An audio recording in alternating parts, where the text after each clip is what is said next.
guys are ridiculous. These guys are ridiculous.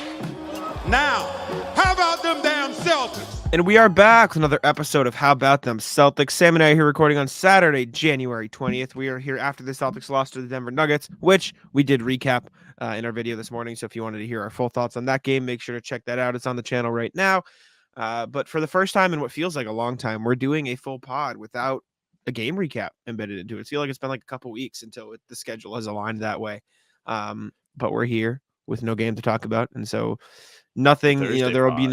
there will be Be no another future Jacks. There will be no future Sams. There will be no us throwing it over to each other. It's just you get us in one stream of consciousness here today, talking about the Celtics. Speaking of stream of consciousness and maybe a lack thereof, what the hell was Kendrick Perkins saying on the air last night? This man has made more money off of speaking gibberish. And first and foremost, I like Perk. Perk seems fine, right? Like he seems like a very genuine person. He seems like a cool guy. This might have been the most obscene thing I've ever heard, like be aired on television for a guy who gets paid to speak on television. This was obscene. This is really mean for no reason. Yeah. Can you read the quote? Yes. No, do me one better, Sam. Read me the quote, then explain to me what it means. So Kendrick Perkins was on ESPN's I don't know what they call it, but they're like in Whatever between it game is. show, their worst version of Inside the NBA. And he said, if you take his brain out and put it in a bird, the bird is going to start flying backwards. What? Well, Joe Mazzulla walks forwards. I also don't think yesterday was particularly a bad Joe game. People in the comments can tell me. I mean, I didn't love that he didn't call a timeout when Tatum went 1-on-4, but aside from that, like I really am not going to be like sitting here like, oh yeah, I thought Mazzulla was terrible yesterday and Celtics lost because of him. Can you really point out a ton of things that went wrong on his accord?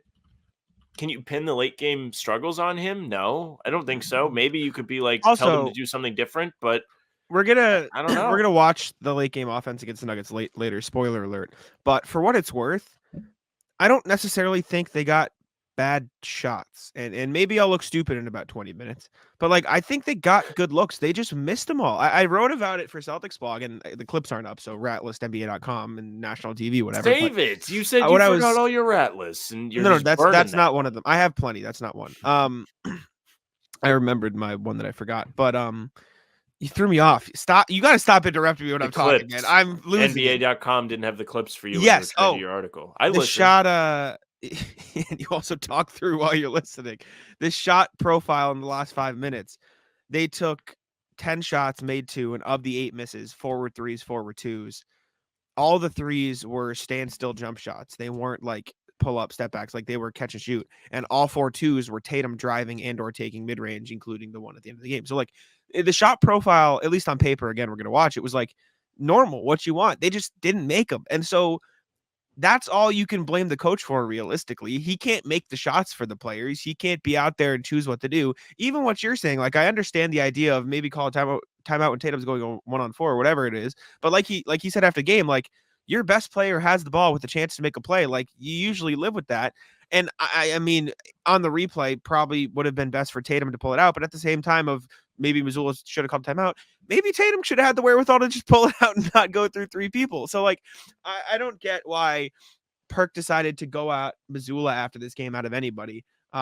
There's plenty of criticisms you could throw at the Celtics in this game, but saying some odd non English insult at this guy doesn't make any sense to me. It's ridiculous. Perk was borderline at the line where we're like, maybe he shouldn't have a Celtics card anymore. he trashes these guys any chance he gets, and I know it's part of being national media where you have to get clicks, you have to get attention on whatever you're doing. But there's a difference. And one good way to do that is by targeting a fan base like the Celtics, who are a very passionate group of people, very vociferous group of people. So you're going to get clicks, you're going to get interaction if you say something bad about them. But it's kind of weird to do that if you won a championship there and largely enjoyed being part of the organization. You got drafted there. You grew up as an adult there. There's a lot of things that Perk has gone through with the Celtics. They did trade him. So I guess if he has that weird chip on his shoulder. there's a difference Sure. between wanting clicks and only going for clicks. All Perk has no backing here. And don't get me wrong, he's an NBA player. Of course he has some knowledge, but doesn't use it. He only says He's stuff not for a clicks. coach. That's all he does on air, right? He does there is no analysis. It is all I am going to say something to try to get clicks. And fair enough, that's the job, but like it sucks. It sucks that is the job because there are other people out there. There are other people like that would be in that position that could give valuable insight. But unfortunately, that's just not what people care about. That's not what clicks are about. That's not how money gets made. And so Perk is just allowed to say whatever the hell he wants because that's what people will click on. And it's frustrating. I also think like if you're now this is just from a green colored glasses me perspective, but like if you're a former Celtic, right, and you have a place in the media, if you're like a super homer, you can literally do the same thing with other fan bases and get them mad. Like Paul Pierce did it, and like people started to hate him, but he also like had bad takes. This is just another case of like I don't really think everybody that stepped on a basketball court should have a microphone. They just shouldn't. I think Perk's entertaining. Like this quote is entertaining. That's why we brought it up. It's really out of left field and kind of weird, but it is like kind of funny. It makes no sense to the point where it is funny, but it makes no sense in a sense where I didn't think Joe was bad. Like this is not a Joe game. This is, and if you want to go back to the clips of the late game stuff, which we're going to do, we haven't watched them yet. But I think one of the things we may land on as a conclusion, maybe the movement wasn't there to get to these shots that should have necessarily been there and would have been there in a regular situation. Maybe that's where it went wrong. But it's just tough to like really not get upset when like the last like 4.5 minutes, you score 4 points or whatever. Like it's just a crazy cold stretch and it's annoying and frustrating when you're actually getting Denver to miss when Murray and Jokic were unconscious forever and you just can't capitalize. Yeah. It's brutal. So of course the fans are going to be upset, but Perk blaming this on Mazzulla is just outrageous. I'm sorry. Yeah. One more. He gets one more. And then per I don't even think he HBTC deserves one more. per HBTC, Celtics card revoked. Gets booed on the Jumbotron. Yeah, I don't know if he even gets one more, man. He has been so like they need to trade Brown, they need to do this, they stink. He was a big break up the Jays guy. He slammed Tatum multiple times, which isn't the worst thing you can do. Sometimes it's deserved, but like he's just said outrageous things about the Celtics that just don't make sense. Or it's like act like you played here. Yeah, I don't get it. And you don't have to be like completely biased, but like he's taking it in the point of like the opposite. Like he's not completely biased. He's wholeheartedly unbiased to the point where there's not a kind thing that he says about the team, which is just like I don't know. It's weird. It's off brand for guys that played here. It's weird. That quote was whack. I didn't enjoy it, but anyways. Yeah, you can hold them accountable. That's not what we're saying. We're not saying it should be a circle jerk anytime he opens his mouth, but like. Or if like you're gonna have a take that Mazzulla sucked, at least be coherent. Maybe thoughts. Anybody thinks like what do we think? Anyways, next Celtics thing. Victor Oladipo was at the Celtics game last night. Now, before all of you trade hungry, buyout happy guys get excited, he is hurt right now. He has not played in the game this season. He's on the Rockets after getting flipped around by the Heat and the Thunder, I believe, this summer. He is currently on the Rockets. He is out while recovering from a left patellar tendon repair. I don't know. I can Google now. Victor Oladipo injury return. Don't know when he could be back. He's out indefinitely right now. Right. He's most likely. Well, this on CBS. With the Rockets haven't offered any indication that Oladipo has resumed practicing, he's most likely a week or more away from being ready to make his debut. So maybe it sounds like he could potentially be back. He is. I will say he is probably a player who the Rockets would play if he gets healthy. Yeah, they're trying to compete. Yeah, but it does seem like he'll be out for probably the majority of the season. That said, if he is a buyout guy, the Celtics could technically get him because he's not making too much money. Like I'm not saying they could get him in the sense of they might want to. I'm saying it in the very literal sense of they would legally be able to sign him if he was bought out by the team. So far, like this season, Victor Oladipo makes $9.45 million, which is below the MLE, which means the Celtics would be able to sign him if he did get bought out. But he was sitting courtside. Jason Tatum fell on him when he went to save the ball out of bounds. Probably sent him back 2 weeks. Yeah, right. Super cool red pants. But yeah, this is there's not much to it. But yeah, Victor Oladipo was in Boston. That's all we got. Well, I don't even know if Victor Oladipo would necessarily be the guy that fits the bill of what they're trying to bring in. Like he's 6'5", 6'4". He 6'3". back in his day was a good defender, but he's coming off of major knee injury, which I believe came off after another major knee injury or leg injury. So it's safe to imagine he won't be exactly the clamps god that he used to be. That time in the playoffs when he tweeted the lockout when he played good at the Garden one time, he's not going to be that guy. So pump the brakes. Right now, he's just a name and probably isn't going to be a realistic target anyway. But he was there, and it's always kind of a story when an NBA player is courtside at another NBA game. It's kind of strange. I will say, realistically, it was probably just a matter of look at the two best teams or two of the best teams in the league are playing. Let's go watch basketball. He's and like, this is real hoops. Yeah, here he is hanging out, having a good time. And his best friend is to his right. Yeah, I don't know. Guy with the glasses. Oh, I was lost. Yeah, I mean, Oladipo's there. Good for him, right? That's effectively all it is for you. Yeah. Yeah. Unlike some of the players down the stretch. There we go. There it is. We mentioned we were going to watch the late game execution. That is what we're doing now. Pull it up.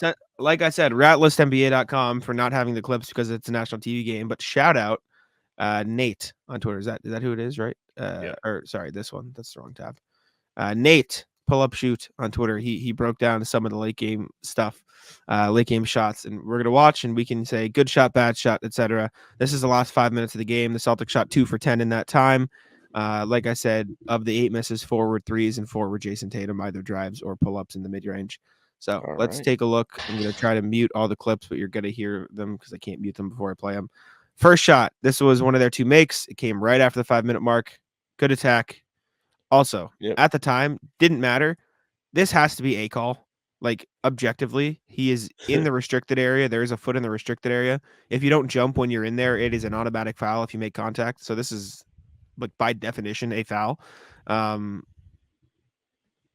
didn't matter, but it had like if solid play took advantage of a size mismatch. Brown bully balled and scored, and very well could have been an and one, like you mentioned. I know they went to timeout right after that, and there was some complaining that happened. Fair enough, but overall, good look. Way to play out of the post. I think post is power rankings number 1 thing I like to see late in games, just because there's so many different things you can do with it in terms of drawing attention and making the right play from there. So good call. Yes. All right. Next one.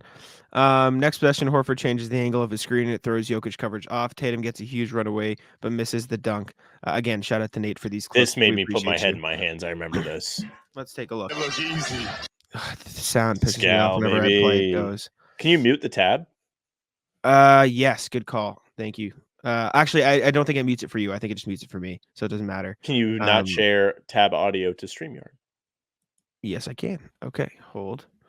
Let's fix this issue real quick. Holding. But this is one of the most remarkable sequences of the game because, like the description of the video said, Tatum got an excellent look at a dunk and just missed it. Kind of bad. Tough, man. Of, like, really sad, piss poor performance from your star down the stretch. But these are the type of attempts I would like to see him take more of.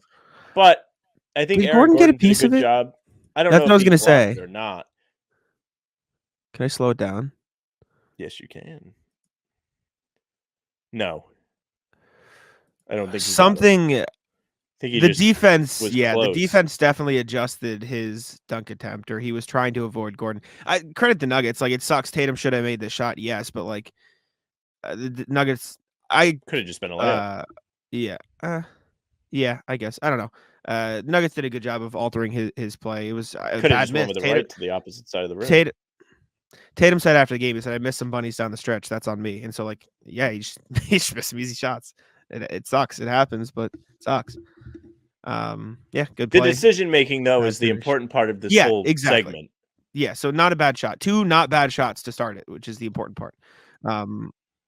Next one, Nate says, back to the Tatum Horford pick and pop. They generate a wide open Horford 3. Like I said, all of the threes were jump shots, not pull-ups in the last 5 minutes, which is good. Run it, pick and pop. Open. That is the definition of the shot you should want to get in the last X amount of minutes of the game. Like that is exactly what you want. Good shot. Good job. The NFL season is wrapping up, and there's still time to get in on the action with FanDuel, America's #1 sportsbook. Right now, new customers get $150 in bonus bets, guaranteed when you place a $5 bet. That's $150 in bonus bets, win or lose. Now, the app is so easy to use, and there are so many different ways to bet, like live same-game parlays, find bets in the new Explore tab, make a parlay in the Parlay Hub, the best way to find popular parlays, and more. So visit FanDuel.com/Boston and make your first bet a layup. FanDuel, official partner of the NFL. Celtics use this action consistently, and it can free up D. White for a three, but Denver defends it well. However, Boston gets to switch them on for Tatum. He's long on the jumper. Okay. Let's take a look. Thank you again to Nate. Yep, Derek White usually pops out. They had it. Tatum on Murray, though. That's Not I bad. mean, that's an open mid range. But that was a crazy miss. Like, that was an insanely off. It almost looked look. like he was going for the bank shot The for glass? some reason. Yeah, but it was just a bad shot. Okay, can we Objectively bad restart this clip? Just Yeah, play I it thought you again? meant the segment. I'm like, what? No. Sorry. I didn't want you Yeah. to think that.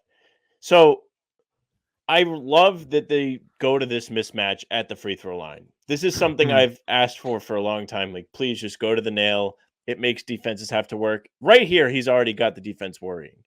The reason I wanted you to replay that, he needs to stop falling down. This is bad. Oh, This yeah. is bad for the game. The league as a whole needs to stop doing this, but he didn't need to fall. This is bad. This No. is shameful And basketball. And Also, I'm didn't sure the need to basketball gods fall. frown I'm upon not it. convinced he needed to fall here either. I understand this one more, but like I think it's There- tough to balance when you're there was a spinning lot through of the lane. falling in the last couple minutes. Regardless, though, the point of this is, did they get good shots? All four of these shots have been good shots. Like these have all have been makeable. Like as much as Murray is there and he does fall, like at the end of the day, ready? That's an open jumper. This is an It is open open. jumper for Jason Tatum. So I will say this, and this is a very much a nitpick. if there's he still- should drive, I disagree with you. I'm not saying he should drive. I'm Okay. saying there is still 9 seconds on the shot clock. He could be a bit more patient and see if he can get any of these help defenders to commit off the corner. Overall, I guess, don't hate this look. but- I'm not crapping on it. But if you really want to nitpick, which we should do at least a little bit, that would be the only thing I would say. It is hard. I agree with you, and I know they're professionals. I will also say I think it's also difficult to nitpick too much in these late game. Everything's moving. Like you got to make quick decisions or defense. So I'm It's okay imperfect. with the shot. I'm fine with the shot. It is what it is. You live with that for Jason. That was a Tatum fine regardless. shot, for the record. Yep. I stand by it. I like this is again shout out Nate. I like the initial idea from Boston here, but Denver navigates it well, and Jalen has to reset. JB takes MPJ off the dribble and gets to the line. Let's see this. Let's see here. This was when the sweat started to pour. Yep. Also, Right. the Celtics allow one more point from this point on. Yes. JB gets MPJ, kick it back out. Denver did play really good defense the last few minutes of the game, I'll say. Credit to them. MPJ is a little bit of a cone. A lot That of was people thought borderline a this- goaltend. a lot of people in the arena thought this should have been a goaltend. I thought it was at the time. I want to watch it again quick. And then he missed Um, both the free throws. Yeah. So it didn't matter, but yes, he did. Let's see. Was this a goaltend? Go I into thought the it was at the review. time. Nah, No. it's a block. He got it. Good call. Derek Okay. White, he was ready. He was ready for the goaltend to count. However, good attack. You got to the free throw line, no complaints. Outside of you got to make them, but like in terms of the offensive process, it's good, right? Yeah, Fine here. I thought he did a good job. MPJ is not known for his defense, Mhm. and taking advantage of that mismatch is something they did a couple times down the stretch, and it was good. All right, next one. Porzingis offensive rebound after a missed free throw. Jalen and Derek launch a pair of threes that don't go down. Either one of these go down. That's momentum swings back your way. I thought these were two good threes and just missed them both. Obviously, Let's like see. Jalen missed the free throws. Porzingis gets the rebound. Respect for the hustle. Fine three. Fine look. Got it. Another hustle play. Good for Drew. Another Steps fine look into it. top of the Fine key. look. Just Weird two, miss. like two open threes, man. What are you gonna do? Two open That's threes. fine. I I was annoyed because at the time I was like, they gotta be for real and score some points. But I mean, two open threes though. in a What are you vacuum, gonna they're do? fine. In a vacuum, in any vacuum, those are open threes. You take the open threes. It just sucks they didn't go in, man. Next Well, one the is Jalen just one is there's a little bit of read the room. You're 1 of 9 or what? Like 1 of a you billion can't from 3. you can't think like that though. If you have an open three and you're an NBA player who makes threes, you take the open three. Like that's just how. Like if they stop taking threes, like You can't just not shoot it. Like, Can if you you're pull open, it up you shoot again? it. I want to see if there's an option there. The option being, don't just stand there like an idiot because you don't want to shoot it. Let's see. Not really. There's not really a lane for him to drive. What are you going to do? It's an open three. I also, like I said though, last night he was slow on his There was threes. the Tatum pass, who Mm, was also 1 of 8. But, you know, You caught it in rhythm. No, it's an open three. I stand it. He got an open three. He caught the ball. He shot it in rhythm. He just missed the shot. It's fine. it's a fine shot. I'm just looking at what they could maybe learn or what This is other also the options there could same. be. I understand that thought process too, but this is also you shouldn't watch replays for technical fouls in slow motion because there's like you can see a lot more when you slow it down and rewatch it a million times versus in the moment like you got an open three. So this is the Derek White Cool one was fine dunk. too. The second basket they got in the last 5 minutes, This they're only in is the the last 2 Celtics' minutes. last points of the game. Yes, and it was a good drive by Tatum. Yes, it was. Drive, got there, not enough help. Big boy Obviously, dunk. super cool dunk, good for them. Tatum broke off the action to bring MPJ to the play, but then he attacks right where D White is relocating, a bit cramped, but still a decent look that we've seen Derek White make. Probably a free 2 points to take the lead if the foul on KP isn't called. This is also the KP over the back call, which Let's see. is a bit iffy. This was a nice action though, a nice play to get D White a shot in the corner. I thought, like Nate said, a little cramped, but it was still a Derek White specifically called for the D White pick and roll. And we've seen Derek White make Good that shot look. a million times. And Good then look. here is Fair whistle. the contentious Kristaps over the back call. This is my reasoning why I thought it was borderline. Yes, he pushes him in the back, right? Yeah. Over the back means you reach over and grab the ball. Like Kristaps has a right to get this rebound, right? He should have just jumped. If he had jumped straight up. No, he jumps into No. Porzingis, which is why it's a foul and it's a fair call. But you know what I'm saying, right? If he Like dunks it's not like that, he it's reached a over super him. cool, sick poster and one, though. Yeah. Because, like, when he catches it, it's like, oh, shit, he might dunk this. Yeah. If you freeze frame it. Yeah. He also missed He missed the shot anyway. Not that he was actually trying at that point, but yeah, tough call and tough that. And then obviously we all saw the KCP shot. But like I said when I said it at the start of the show, they got all good shots. Like they just missed them. That's why I don't think it was fair to blame Joe Mazzulla. They just missed a bunch of open shots. What are you gonna do, right? Like there also sucks. wasn't like a ton of settling. Like yeah, exactly. I was concerned going into this. Like, oh, like, yes, they got good shots, but like even when I was like, well, they could have did this, this, and this, it was very, very niche. It wasn't like, oh, they could have made like a couple extra passes. It was not one and done type stuff. Yeah. And overall, it was more, wow, I can't believe these guys miss shots that they usually make, which is just as frustrating in a situation like yesterday when you literally needed one bucket to take control of the game and you couldn't get it. But from an X's and O's standpoint, what are you going to do? It's tough. It's tough, which is why I thought it was lame as hell for Kendrick Perkins to blame Joe Mazzulla. It's whack. I just think that's super lame. But Kendrick Perkins, known lame guy. It's pretty lame to me. All right, let's go on over to the email. Let us know what y'all thought of that late game execution. And of course, as is the case now with the email section, let's start by giving away some popcorn. Let's give away some Incognito. I've got the background. You got the giveaway. Make sure to comment what's popping on the podcast YouTube if you'd like a chance to win some Incognito popcorn in the future. However, for this time, let's spin the wheel and see who's winning some popcorn today. We had a lot of entries. Fair amount. Yes, sir. About time. About damn time. This is Ryan Hall. Of Congratulations, Ryan. Pregame show legend, email legend. You know what to do. Email us at hbtcpod@gmail.com with your name and phone number, and we'll get you some popcorn, gift card. And if you've already, we're going to ban you.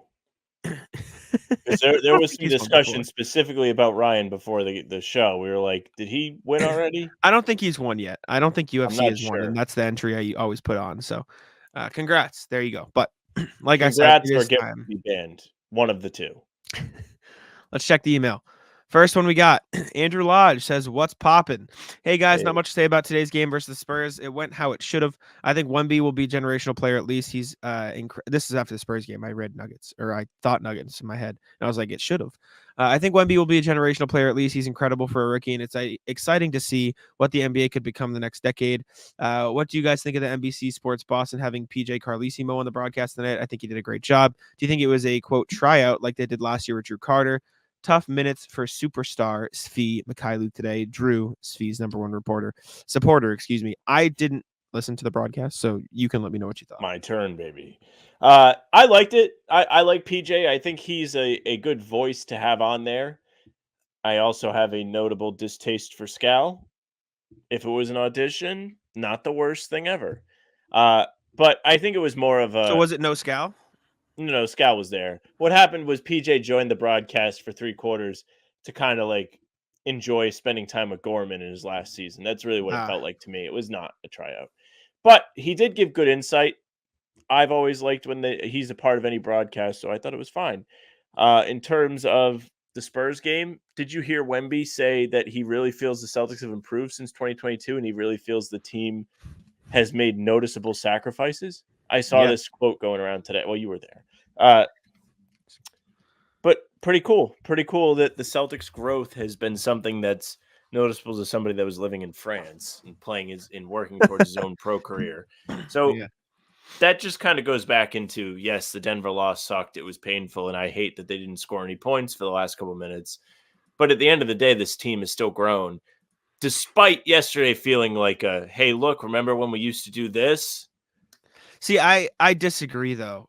After watching it, like I understand the feeling, but like the difference between that and this was they got good shots this year. Last year it was all ISO and dribble, shoot. That wasn't what happened. They just missed open shots. And so I agree with the feeling and the emotion of it, but I don't think it was the exact same thing now that we watched it back.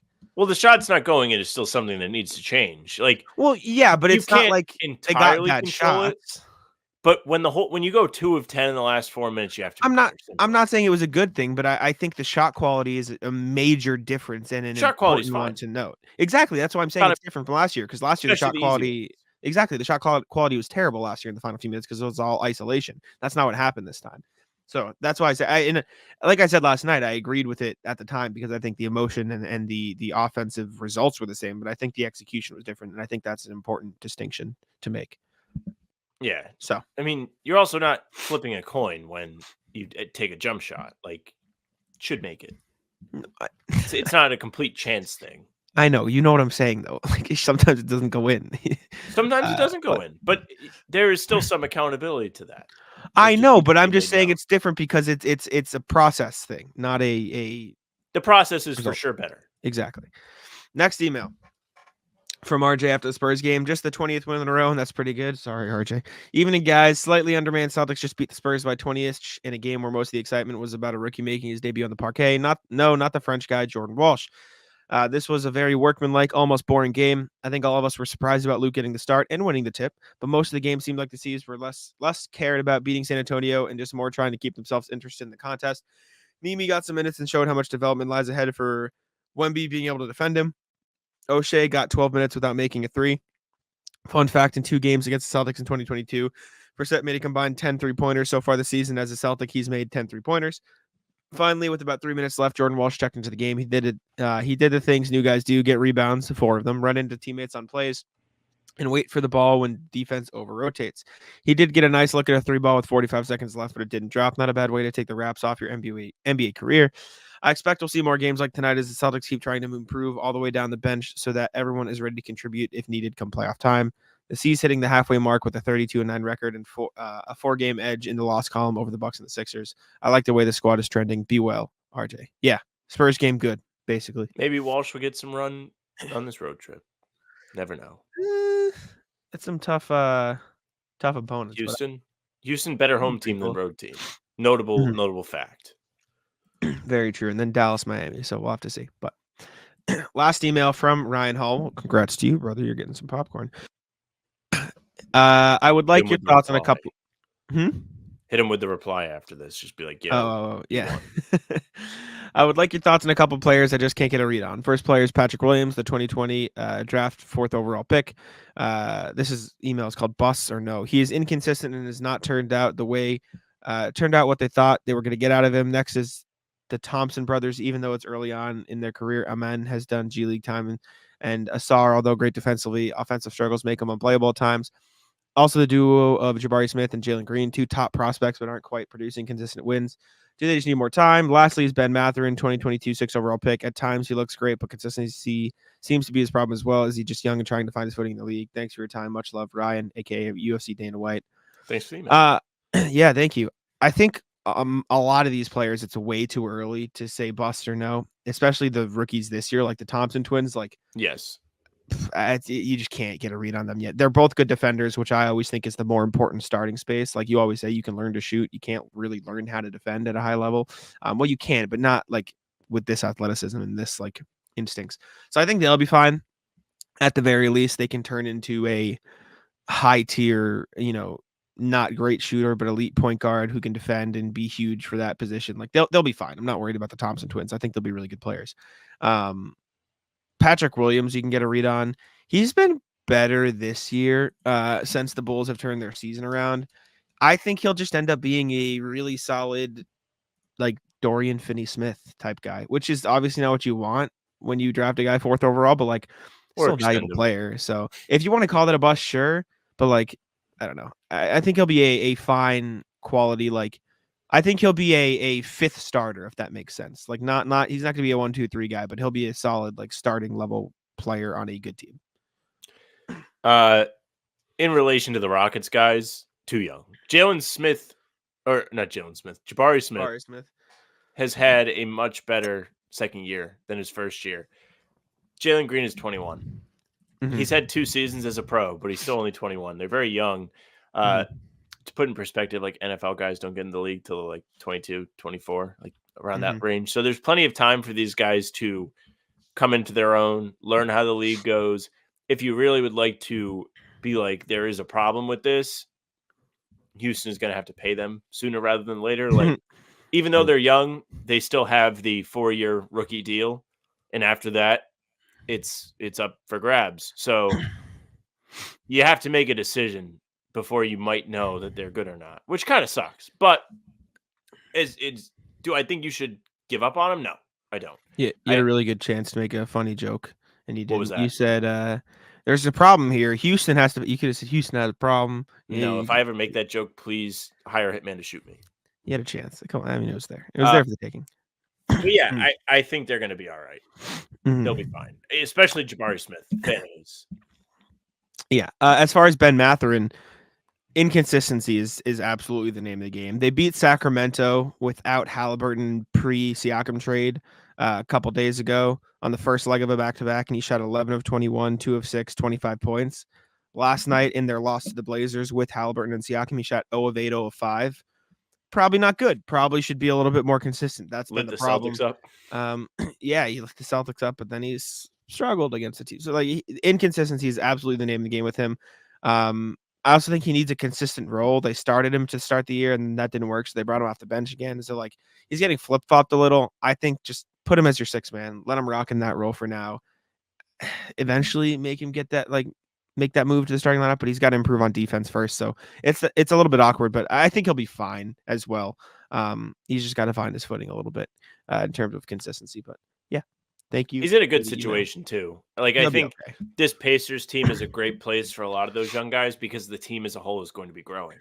Halliburton's still going to improve. Nesmith, Mathurin, Jarris Walker is somebody that hasn't even played for them yet. They're still going to have time to like come into their own. It's going to help having Siakam there because pressure is going to come off of those guys. Ben Mathurin isn't going to be the second option on the floor a lot of the times because they just have more power now. They have better players. So you might see him become a lot more valuable, even though Siakam debut ass. They lost. They did in fact. They lost, and he was bad. Was he? You just said he was 0 of 8. No, Ben Mathurin. Oh, I thought you said Siakam debut bad. I thought you were talking Siakam, about. Yeah, I thought you were talking about Siakam. I see. Anyways, let's jump on over to the NBA section. See what's been going on around the league. See who's winning. See who's losing, and see who has moved up and down the NBA standings. Let me share my screen for you guys again. Here we go. Obviously, we know the Celtics lost, but the Bucks also lost. So good. Lost. Actually, the Bucks got murdered by the Cavs. You see that? Oh, that was the last time they played. Yeah, Giannis didn't play in that game. They just got whomped. Yeah, tough. Speaking of the Cavs won 6 in a row, brought themselves from 18-15 to 24-15, making or slowly, trying to solidify that 4 seed. Though the Knicks are also really hot right now with OG 8-2 in their last 10, 1-2 in a row.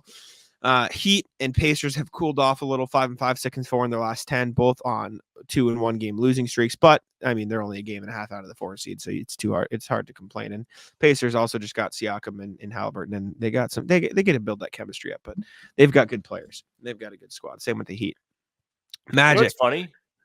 Yes. Is literally everybody on the standings is like 6-4 in their last 10, except for like 4 teams. Everybody else has been ass. Like in the top 10, yeah. Just so like dreary January, like they just are slipping up. Maybe injuries catching up to teams, but yeah, back to Orlando. Sorry, very middling. Magic 3-7 in their last 10. Bulls, Hawks, like Sam said, both 6-4. Hawks have won 3 in a row now. They're picking up the pace. Back-to-back buzzer beaters from Dejounte Murray, as he's rumored to be ramping traded. up that trade value. That's what I'm saying. And then you get to buzzer beater guy. Get to the bottom of the East, 4-6 for the Raptors, and then 2-8 for the Nets, Hornets, Wizards, and Pistons. Although 2-8 in the last 10 for the Pistons is big time. That's huge. Good. That's half their wins. Exactly. Half their wins have come in the last 10. You might even say they're hot. They're back. Like this is the worst time ever to play the Pistons. Getting out west, a lot of 6-4 as well. T-Wolves, Thunder, Nuggets, all 6-4 in their last 10. Though the Timberwolves have won 4 games in a row, as have the Suns, picking up pace a little bit. You get towards the middle of the pack. Jazz still 8-2 in their last 10, though they did just lose one. Clips. Lakers are officially below 500 for the first time this season. They're below 500. I think they fell not good. More time. Maybe not. Not good is the point.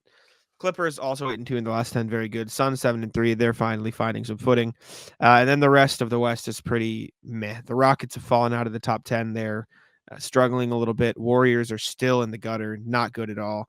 And then Grizzlies still 5-5 in their last 10. They're still middling around. Spurs and Blazers still stuck, though the Blazers have won 2 in a row, so respect them, I suppose. But yeah, Warriors. Are they finished? Bad. They're bad. Yes, they're not very good. Blazers licking their lips, looking at that Warriors pick. It is kind of crazy. Like Celtics had that pick. It was top 4 protected. The good news for all of us, 1, I think Drew Holiday's been fine. Yes. And 2, from everything I've seen about this draft class, is nothing spectacular. It doesn't mean that there isn't going to be a guy there that pans out to be a good NBA player. Well, do you want me to make you really sad? Go ahead. I'm going to paint a picture for you, and it's going to make you upset. But okay, Warriors stay where they are. Probably get, the 8th, 10th, 9th best odds? Yep. Jump into the top 4. Do you know what happens? What do you mean?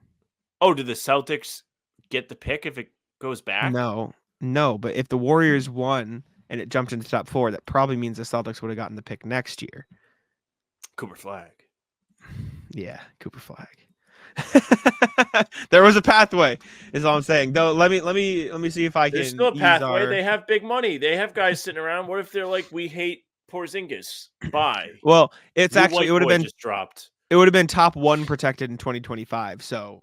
Oh no, that would be ass. That would be so bad. Especially like if somebody leapfrogged Cooper Flag and then they accidentally got the number 1 pick. Yeah. They'd be like, no. Yeah, but anyways, Blazers could have some good picks. The Warriors are in trouble. They're not very good right now. That's not good, man. When you're only Draymond angry, Curry displeased, Kerr bitching about everything. The young guys dissatisfied, and yet they're only a game and a half out of the play-in, so they're not completely washed, but they are bad right now. The Warriors is just a weird spot. Like, I don't know if they should blow it up or not. I don't know if I'm the Warrior, if I'm Mike Dunleavy, I don't know what my next move is. Mm-hmm. Do you want to do an Ainge? Do you want to blow it up early and get value for these guys? Like, I'm sure some dumbass team would give you something for Clay. You could trade Curry. I don't think you should. He's the only guy. I don't think they would compete. But imagine the haul they could get for Curry. Yeah, They you would get get like a an Gobert Plus obscene. package. Yeah, you get an obscene amount of stuff. Where would he even go? Where would you even trade him though? That's the thing. Like, what team has he? Like, do you trade him to the Knicks for all their picks? Do the Thunder want him for all their picks? Like, what This do is you? crazy. Yeah. What if Denver was like, here's Jamal Murray and whatever else we have? Would you even have to give up Jamal Murray? I would want to. You would. I wouldn't. I would keep him. Well, I'd rather keep him if you, than. if you give up Jamal Murray, that takes like the burden off a lot of the other stuff you might have to give up. I suppose, but if I guess, yeah, I don't know. That'd be crazy, man. I'm You trying would now. I'm hear just Curry's going to go theorizing. to the Lakers. Lakers going to get him. They don't LeBron's have the definitely going to assets. team up. They don't have They the don't have the assets, assets. but you would go on Twitter and it You'd would hear trend it. every Yeah, single sure. day. You'd see it. Other teams. Maxey, would you trade Tyrese Maxey for Steph Curry? If I'm who? Either. If I'm Philly, yeah. Philly's like, I mean, they got to be desperate. They never win. They never get They past the second round. Philly doesn't have the picks, but Maxey is like, damn. Oh, damn if good I'm the player. Warriors, I would be like, we'll see. Mm. Other teams. This is an obscene. Did you say conversation we're having, Minnesota but could do something? They don't have the picks or the players. Oh, they don't have the I don't picks. You're think. correct. You're correct. Miami. Orlando. Would you trade Bam for Steph if you could? I don't think the Warriors would do it. Maybe. I also What don't about- know if you're Miami, if you have enough aside from Bam to like hold up. What your if it rotation was- at the big guy spot? What if it was Hero, Jaquez, all the picks and stuff like that? Not even. That's not even close. Now that I'm saying that out loud. That's this. There isn't anything that's close for Steph though. That's the thing. Ooh, you know what it could be? Every single Houston and Phoenix pick that the Nets own. For the Nets, yeah. All of them. That might Celtics be should it. go get him. For what? I don't care, dude. Take your pick. Really? What's the line? What would you / wouldn't you give up for Steph Curry if you're the Celtics? I would keep Tatum and Brown. Have anybody else. But then again, if you're the Warriors, you want one of them. That's The what I'm whole saying, point of yeah. getting rid of Steph is what's next. Exactly. Yeah, Anyways, we can move on from this obscene conversation. I don't think there's anything else out there that would make sense for a his Suns trade Devin Booker. KD. Orlando's my favorite team for that, though. Yeah. They have a zillion guards. A lot of them are young. You could be like, here's Franz. Spurs are just like Wemby. Come play with Steph for a couple years. They could do that. That'd be electric, man. They trade their picks. Oh, that'd be fire. You trade Devin Vassell, whatever. Damn. Steph for 2 years, 3 years with them. Chat, tell us your favorite Steph trade. Yeah, I now we're like just this being segment. morons. Now we're just being idiots. I'm just like thinking, like around the league, the best guys. It'd probably be a big guy like Giannis, Jokic, Embiid, but none of them have the players or the picks outside of Denver, maybe. And I don't think they'd want to ruin that regardless of whatever it is. If I'm Denver, I'm doing it. Really? This is the Jaylen Brown KD conversation, though, really. Yeah, true. Because you're like, oh, like KD's proven he can do it. But like in hindsight, if the Celtics traded Jaylen for KD, it probably wouldn't have went well. So you wouldn't trade Jaylen for Steph? I wouldn't trade Jaylen for Steph. I think I would do Murray for Steph, but that's very much I'm an outsider. I don't have any emotional connection to Denver, and it would be cool to see Curry run around with Jokic. I think it's the same thing. But I just think like Curry would be way better than Murray doing what Murray does. I understand. He's also 7 years older, though. Or He however is. many years He's older. old. And he makes more money. But they also have this weird Jamal Murray can't make a supermax because he's definitely not going to play enough games to be all NBA unless he plays like literally every game. Mhm. He hasn't been an all-star yet. Like, so they're going to have to sign him or hope that he agrees to like a less than that extension, which is like 3 years, 100 million, maybe. It's significantly less. He probably won't, might test free agency, and maybe that doesn't end so well. It's very far away, but it's just something to keep your eyes on in terms of that. But yeah, Steph Curry probably won't be traded, so we just we just had fun for 10 minutes. Exactly. Anyways, let's Speaking of move fun. on. Move on to the Pistons here. Can you explain to me Our what Pistons. this is? What's So- happening? Yeah, so obviously the Pistons, we just did the NBA standings, not very good. And a Pistons fan is taking to Reddit to solve the team's struggles. User Quicksilver2525, maybe Adam Silver's burner, suggested this. I saw this. I did. He said, "We are 4-36 and on pace to become the worst team in NBA history.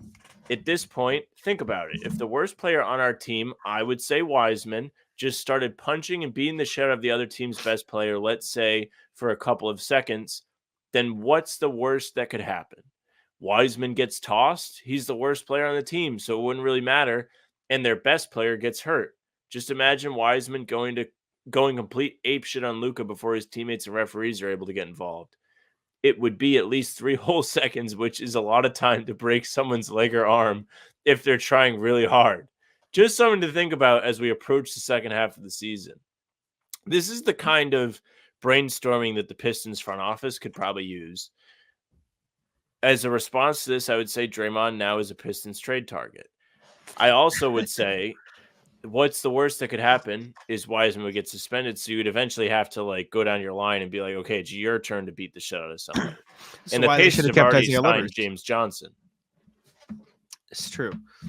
Who would be the top guy in the league I would want on my team to beat the shit out of somebody because he would do a good job with his black belt. You see the Udonis Haslem podcast clip of him telling the story of when, when James Johnson beat up a teammate for calling him for shit talking him. You should beat him. You should beat him. I didn't hear about this. It was something. Yeah, it was something funny. He said, "What do you call him? That's your teammate. You can't do that." He said, "Let me find the exact clip, so I'm not misquoting." It's what was it? I forget, but it was he fucked up Oh yeah, Udonis Haslem and Bam talking about the time James Johnson fighting a teammate that called him a bitch. Man, JJ was whooping his ass. He beat him up afterwards, asked if he was good, then just left. It's kind of bizarre behavior. Also, how stupid do you have to be to call James Johnson a bitch? That's my thing. Yeah, maybe don't call him be a bitch. Smarter. Maybe it's I'm better at basketball than you. Yeah, Pick maybe be a little smarter. Also, be more thoughtful with your wording. The Pacers waived James Johnson to make room for the Siakam trade, then they brought him back immediately. He's the enforcer, dude. I'm telling you, Bucks, Pacers, fire. I'm all in. I love that they're both in the Midwest. I love that it's a rivalry. I love that the Pacers are a legitimately competitive team, and they have young players. They have a fire within them to try and compete against one of the Eastern Conference elite. I'm in. I'm in. Try and take the ball again, Giannis. James Johnson will Detroit Pistons fan strategy against you. He will fight you. Unfortunately, no more games this year between those two teams. Which playoffs? True. I'm pretty sure we got 5 games between them, so we can't even be sucks. We did. That would be an electric first round matchup. Though. That's what I'm saying. That would be, yeah. Silver, put in the call. So right. If it ended if the playoffs ended right now and there was no play-in, that would be the first round matchup. Well, play-in, you could really fix it. Hey, come on, here we go. Anyways, I don't know about that Pistons idea though. Maybe we don't send James Wiseman. Well, they had the other one a month ago that was what if we just killed our starting 5? Also, don't really know if that would be the correct solution. If you were a GM, you would have to at least consider it once in a while. How crazy? Speaking of James Wiseman, how crazy is it that the Warriors just sold so hard on all these draft picks? It's not that crazy because it was the COVID draft. I've heard smart people talk about this, and it's well, there wasn't a ton of college basketball. There wasn't the tournament, so there was a lot of guessing, and they didn't have enough information on scouting these guys. I guess Halliburton was. You know what? And he went 13th. Celtics almost got him. Thinking about it that way, kind of genius of Danny Ainge to pick a 4-year college guy because he knew what he was. Yeah. Yeah. Not the worst thing ever. Smart. Anyways, next thing we got is Icegate. So Deandre Ayton got stuck in his house before a recent game because Portland got very icy and he missed the game because of ice. Now, in talking to people, shout out Celtics blog editor Simon Pollock, he was like, yeah, I live in the Northwest. It gets very icy. That's not a bad thing. I don't doubt that it gets icy. I don't doubt that it's dangerous to drive or even walk in your driveway. This is my take on it. So that's the entirety of the situation, by the way. DeAndre Ayton missed a game because it was too icy. Let me find the exact quote. Okay. Excuse me, a reporting. I put this in because I knew you had thoughts on this. Yeah. So Chauncey Billups said DeAndre Ayton is ready to play, but he hasn't been able to get to the arena yet. Ayton tried for hours to combat the sheet of ice leading out of his neighborhood, and the team sent people to help out as well, but to no avail. So he's out for tonight's game versus Brooklyn because of ice. My thing is, if it wasn't too dangerous for the team to send people there to help him, I don't know if it was too dangerous for him. Now, the argument I've heard from this is, well, maybe he lives in a neighborhood and they couldn't even get into the neighborhood, and that's how icy it was. However, if the people got to his house and started helping him break up the sheets, why didn't he go back to the arena with the people that went there? Hello? Right. What are we doing? This screams like lazy Tanking. to me. It's so lame. Like, I think this is the corniest shit I've seen. Ice. I think it's I'm awesome sorry. that DeAndre Ayton, as a professional basketball player, got himself a snow day. I didn't think of it that way. Like there is truly no better feeling, even as an adult, than getting a snow day. Like when you wake up thinking you have to probably do something you don't want to do, and then it's like, no, you don't. Snow. Like, do you think DeAndre Ayton wants to go out there and play for the Blazers? Probably not. I hypothesize he's one of those NBA players that kind of hates playing basketball, and he only does it because he's tall. So this is probably like the best day ever. He was like, no, you don't even have to send anybody. I'll just hang out. Like, I'm good. It's like, no, it's okay, guys. Don't worry about it. I'll watch a movie. Yeah, ice skate though. Ice skate. Anyways, He's like he's ordering like DoorDash. Like the drivers can get to his house, but he can't supposedly get to the game. don't worry Chick-fil-A. about it. What is this? 7 of 9 days? Shut the fuck up. I'll say this about Chick-fil-A. I don't think Chick-fil-A is unhealthy. If I'm going to get fast food, it's going to be Chick-fil-A. There's nothing wrong with you getting it 7 of 9 days. I'm just impressed. This is not trashing. What was I going to say? I apologize to Bobby Kuritsky, and I need to tell him I didn't like the lemonade. It wasn't very good. It was too sour. You got to try that Panera lemonade. Don't want to die. Let's move on to next NBA topic we got is Quentin Grimes. Knicks, who are reportedly interested in moving him, has some suitors, some potential teams that are interested, per Ian Begley of SNY. Drawn interest from several teams, including the Rockets, Hawks, Jazz, Grizzlies, and then Stefan Bondi, apologies, of New York Post, were previously reported that the Mavericks were also interested. Do you like any of these teams for Grimes? What kind of trade? Like what TPE ? Celtics? Hello, but I like Utah. Grimes. Okay, yeah. Utah's hot. Utah is in your a new position Pistons? where they. What do you say? Is Utah your new Pistons? Are the Jazz your No, new I'm Pistons West? not like actively rooting for them, but Pistons like West. they're my hypothesis. I think they're going to be buyers at the deadline because they're realizing their team isn't that bad team. So I think them adding somebody that can play defense and shoot decently is a good idea.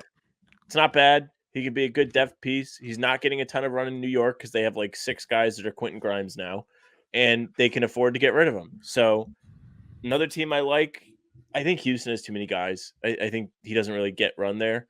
But Atlanta, maybe he could like sneak if Atlanta in there. shakes it up, yeah, He could be an okay piece. It doesn't make sense for Memphis to go out and get him right now, unless they're really like, okay, we're gonna just stock up and then hibernate. Yeah, that I don't think it could hurt them to. I think this is a good. I saw Keith talking about this on Twitter. A good get assets. Try to help them develop this season with a ton of minutes that you now have freed up, and then they can help you with everybody healthy again. You know what I'm saying? So like you get Quentin Grimes, you play him 30 minutes a night, and he turns into a guy who can give you 15 on efficient shooting. Like it's a diamond in the rough. That's a huge win for you. So I don't hate the idea of them taking. And he was mad about shots, right? That's what you told me today? I think so. There was something earlier this season where he was like, I don't know if it was necessarily mad about shots, but he was like, I feel like when I'm on the court, if I miss, I'm going to get benched. And so I'm scared to shoot. You know, it was that context. Oh, it's Tibbs is a prick. Pretty much. Effectively, yeah. But so teams, again, to that point, the whole point is just teams are interested in Grimes. Does fit into the TPE. However, if he is, upset with playing time or wants more playing time, I don't think Boston is the place for it. So there's that. Anyways. Next thing we got, speaking of trades, the Bucks want Dejounte Murray. And to that point, what the hell are you going to give up for Dejounte Murray? You would have to throw in Bobby Portis and Pat Connaughton just to make the money work. They literally only have 2 tradable picks, and they're both seconds. The only hypothesis I saw, which was Nikias Duncan on Twitter, he said, like, yes, this is low, but if anything, maybe that just means the buying price is lower than we think. And if that's the case, somebody should go get Dejounte Murray now if that's all the Hawks are asking for. It's just a very weird report from Chris Haynes, a Bleacher Report. Like, what is that's like, of course the Bucks are interested, but there's no way, right? Like that offer is terrible. Yeah. I'm also interested in winning the lottery. I don't think this is happening. Yes. Chris Haynes is Dame's guy. I don't really know what Dame and the Bucks have to gain by him pushing this out, so maybe it is true. But he is Dame's guy. And I don't know if Dejounte Murray really helps them because he's essentially going to go play the same role with the Bucks that he's playing with Atlanta, and it's not going that well. He's fine. He's a lengthy guy, but he's skinny. He's not going to really be able to defend if he gets switched. He wasn't great in the Celtics series last year. I don't know. He doesn't move the needle for me.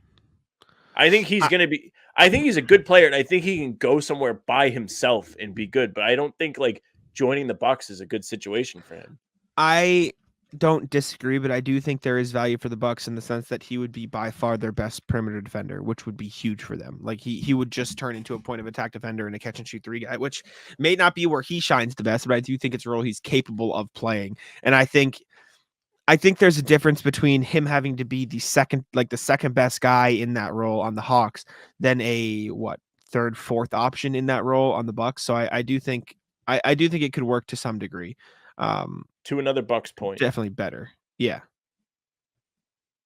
This is not a secret, but it's not a secret to the general public. But this indicates that the Bucks don't think they're very good. The public is telling everyone that the Bucks they're not good. Their defense isn't good. Mm-hmm. This confirms that the Bucks think that they need to do some extra work to compete. So if you're a Celtics fan, seeing this kind of thing should make you feel a little okay. They don't feel like they're on the same level as the Celtics, is what I'm reading from this. We need to go out and get another guy that's an all-star level player. You don't hear the Celtics doing that. You didn't hear the Celtics doing that last year. It wasn't a thing. Even when they traded for Derek White, they weren't doing that. At the time, Derek White was a good guard. He was 25-ish. And yeah, he could probably help and play defense and shoot threes. But now he's in the all-star conversation. Mm-hmm. How often do you hear about a real, true contender making a trade for an all-star midseason? It doesn't happen. Yeah. Dallas got Kyrie last year. They were ass. Phoenix got KD. That's probably the best example. And they went all in. Phoenix coming off a 60-win season where they got whomped in the second round, maybe decided they needed to change something, and they wanted to go all in. But besides that, and that didn't work. So there aren't a ton of examples of teams adding an all-star midseason and being like, that was what we were missing. Championship. Bucks might not. They might be in trouble. That's all. Yeah. No. I understand what you're saying. My mind is bouncing around to all these different things. I tracked it. Last NBA thing we got is Zach LaVine reportedly not going to go to the Lakers. I thought you'd enjoy this, so I threw it on here. According to Dave McMenamin, ESPN, he said, I'm told that's not happening. Laker fans, if you're thinking about the UCLA Bruin coming back to Los Angeles to help this team, don't count on it. You're looking at the Lakers surveying the market for point guard help, and one guy you can look at is Tyus Jones, and another guy is Colin Sexton. So it sounds like LaVine is not going to head to LA, according to that, though the Bulls still do want to trade him, according to reports. So what I'm taking from this is Danny Ainge is in the market to give the Lakers another free fucking guy. This is 2 years in a row. What I'm taking from it is Danny Ainge knows the Lakers are going to suck in 2029. He's like, give me the pick, please. He's like, I want that selection. Por favor, give me. I'm curious if LaVine even gets moved. I think he will. Where? But, I don't know. Somewhere. Sacramento is just looking like it then. Because everybody else is slowly dropping out. I think the Pacers could still be a destination. Yeah, Buddy Hield. I think the Knicks, I don't know if they'd want to do it, but they could technically. Doesn't make a ton of sense, but I think the Nets would low-key be an okay spot for him. You see the Spencer Dinwiddie thing too, briefly? No, what's this? Apparently he's like, hold on, let me find it exactly. I want to get the wording right because I don't want to just be spewing random shit Okay. on here. But to your Nets point, LaVine going there, while I don't think LaVine is like a change your team guy, I do think the Nets have a reason to try and be good because they don't have their own picks. So I would want to certainly try and do anything I can to try and compete because you don't have a choice. Yeah. The Dinwiddie thing is people within the league believe Spencer Dinwiddie's on a strike and showing minimal effort on the basketball court for the Nets. It's just I just don't know. It's from Nets Daily. He's not good enough to strike. Yeah, he should be happy he's on a team. Not really. He's above that level. But he's shooting he is not good enough to strike. He's shooting 39% from the field, 32.5% from three. So not great so far. Good question. Spencer Dinwiddie is making $20.3 million this year, but it's the last year of his contract, so he's expired. Who trades for him? Is he a Philly guy? Nobody guy right now. He stinks. He stinks, but like some team could be like Philly could be a team that's like, especially if you know people what? think he's striking. That could be the Lakers guy. Could be the Lakers guy. That could end up being what it is. Here's D'Lo back. He was fun for that 1 year you guys had him and beat Philly in the playoff opener. I saw a concept of a trade that was getting thrown around that was D'Lo, Jalen Hood-Schifino, and like some other pieces to the Hawks for Dejounte Murray, but then the Hawks don't want D'Angelo Russell, so he'd go to the Nets or some other team, and then something like that. So Lakers would get Dejounte, which I know you wouldn't like, but yeah. I don't know. There was that. Anyways. But LaVine is quote unquote hurt. He's supposed to miss hurt, a couple weeks. Wink, wink, probably going to get traded. Even though he did tweak it in the Raptors game, but whatever. Anyways, let's do the rat list. Would you like to start? They put him out there. They're like, go ahead and roll your ankle. Do it. Kick off the rat list, buddy. Let's see what we got. Rat list, blistering cold weather. Today it was fucking 14 degrees per the thermostat, and the feels like was in the negatives. So what does that mean for me? Well, it means that I can't run outside, so I have to run on the treadmill. I hate the treadmill. I despise the treadmill. It's so boring. If you're like half injured, all you have to do is sit there and think about, does my knee hurt? Does my knee hurt? Does my knee hurt? How do you get through the treadmill, you might ask? Well, what I do is I watch as others get off the treadmill. And it gives me that little like, fuck you, get fucked. I outlasted you on the treadmill. So that's how I got through my morning today. But it's not fun. It's nowhere near as fun running outside or then running outside where you can just go out there, look around, see what's up, see if anybody you know drives past you, and then you're home. No. There you go. Rat list, parking, or not parking, but traffic. I mean, I said parking because I was looking for parking a second ago. I was on my way home last night, driving home, and the way this highway works is there's two lanes. I'm marking it with my hands for audio listeners. This is 24. I'm terrible with road names. Okay. I could not tell you. Go on. Sorry. My exit is what I'm saying. It's a 4-lane highway, but at one point, 2 lanes split off into one way, and then 4 continue in another way. So like you can go in the far left 2 lanes. There were a bunch of cars that had to get off this exit. However, in the second to left lane, which is going to be the right lane soon when the exit gets off, 3 trucks. Already bad. Out on trucks.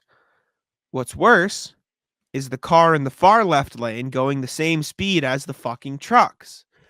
Stop making a wall. It created unnecessary traffic. If you are driving next to a truck, you have a responsibility to not drive the same speed as the truck. You have to go around it. That is your lone responsibility.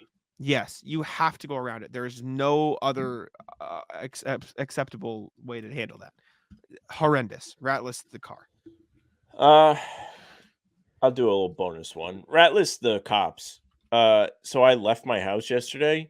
Mad cops in my neighborhood. Don't know why. They must have been looking for somebody. But like, there's nothing like quite as annoying as like literally pulling out of your driveway and then looking in your rearview and there's a cop and he was just like behind me for like, I don't know, first mile of my drive.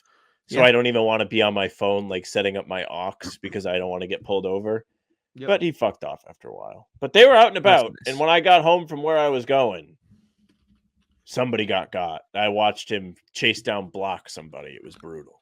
Wait, what do you mean? Like you didn't like tackle him? No, like he didn't tackle somebody, but like in the car, he was tailing somebody aggressively without his lights on, and then they turned onto their street and he got him. It was brutal. Wonder what he must have been looking for somebody, because that's definitely what happened. He found who he was looking for. Excuse me. Yeah, tough. Gotta evade better. Is that your last one? I have a couple. No, I got two more. Okay. Rat list. Union Villa. So it's it's a nice restaurant in our town. It's like a bar. It's like a pizza, whatever. So there are 4 of us, as you do, right? I don't know about you. Usually you go out you can go out with however many people. Their serving of mozzarella sticks was 7. What the fuck are we doing? 6, sure. 8, sure. 7? It's an appetizer. Maybe I'm crazy. You have to make no, it you're like not crazy. A number. I've never thought of this. Split. 7 is psychotic. That's fucked. Like I went around, right? There was 1 left, and I was like, "Hey, were there 6 or 8?" And everyone was like, because I'm like, I had 1 already. I don't want to eat another one. If it's a certain amount, you got to be respectful. And my friend Danny was like, "Oh, I had 2." My friend Pete was like, "Oh, I also had 2." Because I think we all assumed there were 8. Henry goes, "I had 1." I was like, "I had 1," and we were like, "Were there 6?" And we were like, "There were 7." It was just like, what the fuck are we doing? It is a bizarre count to give out. 7 is crazy. You could just be like, "Hey, like let's all have 2." I mean, I think when we went to Vegas, there was I don't remember how many there were, but we all split whatever we got. That's how it works. Especially with appetizers. That's like the whole point of an appetizer is like you kind of like split it. Everyone's like, "Oh, I'll have 1." Yeah, like I want to have mozzarella sticks, but I don't want it to be my meal. I'll have 1. Yes. But when there's an odd number, it makes an awkward situation. So what happened? Who conceded? Henry and I split it. Tough. I just ripped it in half. Yeah, it's just like a very weird like serving size. I thought the rat list, it's just fucked up if you ask me. So yeah. Ratless burnt cookies. So on Friday, yesterday was Friday. Thursday, I went and I spent some time with the lady, and we had planned to make cookies. I like making cookies. It's fun. I got to go to the store and like pick out what I wanted to put in the cookies. So it was a very exciting experience. We made cookies with Oreo chunks, cookies with peppermint chips, and cookies with coconut and chocolate. Doesn't miss. Except for when you burn them. That's the tough part.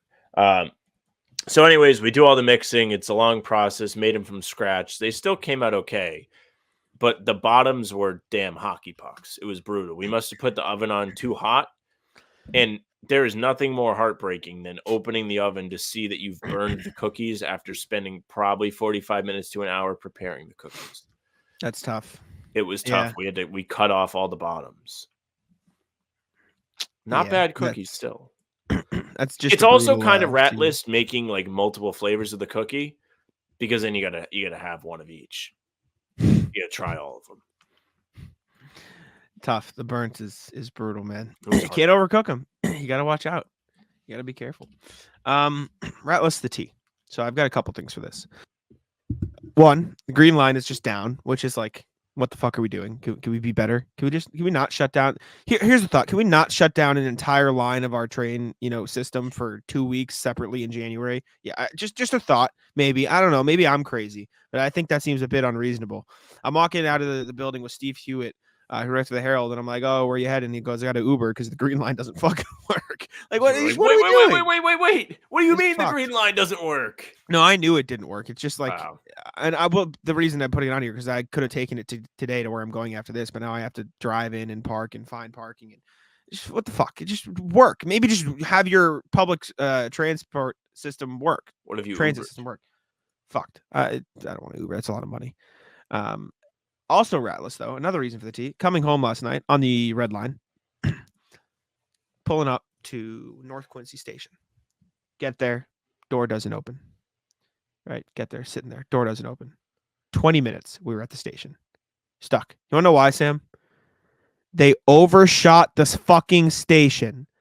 That is your only job. That is literally your only job, is to stop the train at the correct spot. I didn't even know they had people do this, to be honest. I didn't even know you could overshoot the station. Literally, your one singular job, your one purpose is to start the train and stop the train at the correct times. They overshot it by like 10, 20 feet. And we had to wait there 20 minutes so they could get permission to go backwards 10 or 20 feet, open the doors, and then leave again 10 minutes later. Wait, why can't you just reverse for like 2 seconds? Like, isn't it more dangerous just to sit there and block off the railway? Well, you have to make sure, I overshot. Like, I don't know. Calling people, don't send the train yet, stop everything, but I fucked it up. I don't know why. I think I agree it would have been easier to just go backwards. Maybe you have to get permission to go backwards on the track. Maybe some setting has to be pressed.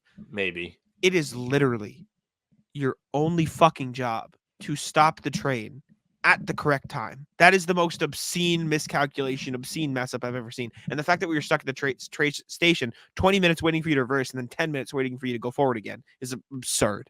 Ridiculous. That is ass. I would be furious. Tragic. It's literally your only job. That's like me saying, "Oh, sorry, I couldn't write in English today." What do you mean you couldn't? Like, what the fuck are we doing? So whack. Is that it for you? That's all I got. Okay. Ratless restaurants that have entertainment. So yesterday was Frank's birthday, and as a good friend, shout out Frank. I conceded. Happy and birthday! I said Frank. I would watch the second half of the Celtics game, not at my house. Yep. I texted Jack about this, kind of. And I told Jack, typically I watch games in silence. I sit there, I don't really speak, and I just take it in. I arrive at the restaurant.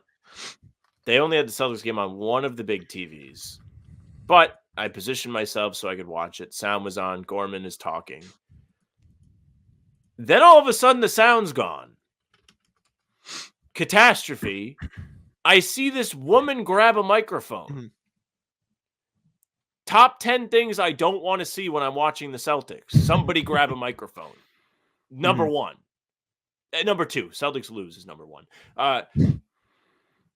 It is time for music bingo. What? You turned off the Celtics?